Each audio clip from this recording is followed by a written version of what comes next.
It's time to explore another archaeological site from around the world. And today we're flying over to Turkey to look at the fascinating site of Arslantepe. But what can its monuments tell us about the people who made them, and how did they live? Let's find out. The Arslantepe archaeological site lies in eastern Turkey on the Malatya plain, about 5 kilometers from the Euphrates. The site was continuously occupied from the 6th millennium BC until its conquest by Sargon II in 712 BC. The city was once again inhabited in later periods, but its importance had clearly diminished. Today, the site is located near the modern Turkish town of Malatya, which is also called Kale, in reference to the ancient citadel that dominates the city. The first excavations at Arslantepe began in 1936, carried out by German archaeologists. However, due to the outbreak of World War II, the excavations were soon interrupted. It wasn't until 1993 that Italian archaeological excavations began there. These unearthed 2 monumental complexes, a temple and a palace. The temple dates back to the period between 3900 and 3500 BC and was thus the oldest monumental building ever discovered in Anatolia. At that time, the settlement was still small and the temple was built on a platform. In fact, the platform was built in stages as the city grew. This shows that the cult place was very important for the inhabitants. Probably all inhabitants participated in the rituals. The remains of animals sacrificed were not found, but thousands of bowls have been found. Their contents were distributed to the participants in the cult events. After the cult, the area in front of the temple was used as a burial ground. Later, residential houses covered the entire area. In addition to the temple, an enormous palace complex was built in the middle of the city around 3500 BC. This is the earliest known example of a palace complex in the Near East. Unfortunately, it hasn't yet been completely excavated, but at least 2 stories are known. The colossal walls are between 6 and 7 meters high and 1 meter wide. What is certain is that the palace complex was destroyed around 3000 BC by a violent fire of unknown origin and was never rebuilt. Later, the ruins were reutilized as a wall, and the palace hill became a village with a citadel. The buildings of this period are much smaller than before. In 1998, the Italians returned to the palace complex and discovered a large number of spearheads, and more importantly, 9 swords. These are the oldest known swords in the world to date. The excavations also yielded nearly 2,000 clay seals. They were probably used for accounting. Their study suggests that at the time there existed a hierarchical organization. Officials are mentioned who held various titles such as the head of the treasury or the royal herdsman. A man named Antum was the most frequently mentioned. He appears to have been in charge of the entire palace complex. It would therefore appear to be a palace complex that brought together political, economic, and military activity on a regional scale. All in all, it seems that the site of Arslantepe housed the capital of a small but fertile regional kingdom, namely that of the Malatya Plain. We know that the Fertile Crescent was already heavily populated at that time, but few archaeological sites have been preserved. It should be noted that the Malatya Plain was a kind of island of fertility in a hostile environment. The nearest rivals, the kingdoms of Kifka and Aza, were located east and west of the plain. Nomadic populations also frequented the site. It was probably one of the rare places where sedentary and nomadic cultures came into contact in Anatolia. Around 2800 BC, the palace complex was destroyed by a violent fire of unknown origin and was never rebuilt. However, the city continued to exist until the Late Iron Age. The palace complex was built on top of the citadel of the city. When the city was destroyed by the Assyrians around 712 BC, the hill was deserted and only a few small settlements were built on it until the Hellenistic period. When the palace burned down, a man in his early 40s was also buried in its ruins. His tomb was undoubtedly a hasty one. Maybe the person who planned it had to flee. In fact, the man was buried in a stone sarcophagus. The body was discovered lying on its right side with its head facing west.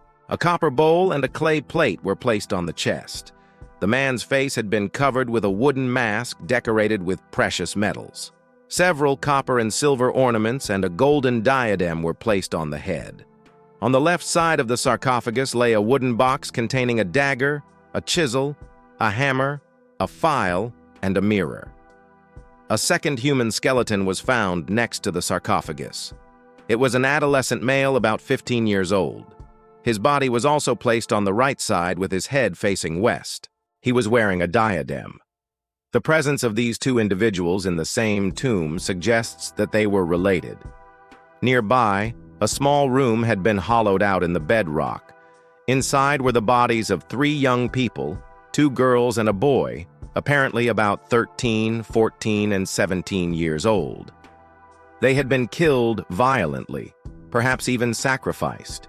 2 of them were wearing diadems. One of the girls also had a necklace and earrings. The male skeleton had defensive wounds on both hands.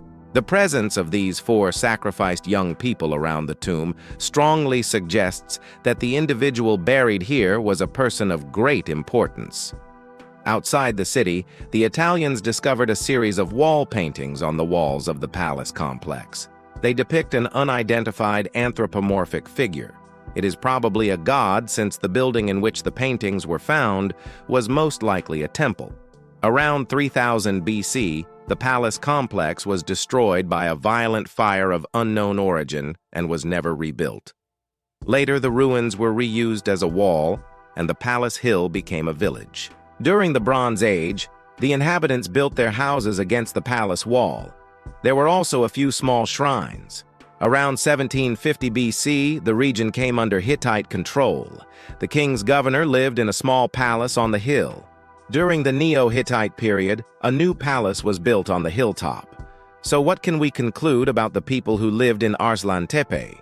To understand the monumental architecture and the social complexity of Arslantepe, it is necessary to take into account the geographic context of the site. Indeed, the presence of nearby water resources led to the emergence of a local kingdom around 3500 BC, the first in Anatolia.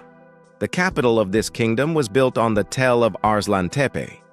The size of this kingdom cannot be determined precisely, but it was probably limited to the adjacent agricultural lands.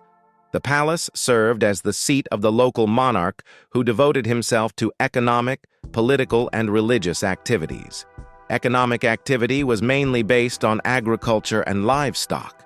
The palace staff must have worked the fields surrounding the city. Most of the population, however, probably worked in the fields themselves and paid taxes to the palace. The existence of a palace also indicates a warrior elite. In fact, the discovery of several arsenals proves this. Although the population of Arslantepe was primarily engaged in farming, the city had to defend itself against potential enemies. Religious beliefs are difficult to determine, but the discovery of a temple suggests the worship of a single god. The murals found indicate the influence of Mesopotamian culture. Finally, the existence of the palace also shows that the society of Arslantepe was highly stratified. Servants, soldiers, craftsmen, and laborers were probably part of a lower class, while the king and his family enjoyed considerable privileges. The palace complex was destroyed around 3000 BC. A devastating fire reduced the city to ashes, forcing its inhabitants to abandon it. It is possible that a neighboring kingdom was responsible for the destruction. Perhaps the ruler of Arslantepe was assassinated along with his family and court. Only a handful of peasants were probably left to guard the city. Then a group of nomads invaded and burned the city. In fact, fragments of ceramic vessels from Central Asia were found there. Later, the site was occupied again. Houses were built on the ruins of the palace. It became a village during the Iron Age. The village was surrounded by thick walls, and a citadel was built on the palace hill. The village was then destroyed by the Assyrians in 712 BC. Today, the Italian archaeological mission continues excavations in the city. More discoveries will certainly shed new light on the history of this mysterious civilization. And that's it for today's video. Thank you so much for watching. If you like this type of content, please support me by liking this video, subscribing to my channel, and sharing it with your friends. Thanks again for watching and see you soon. Bye.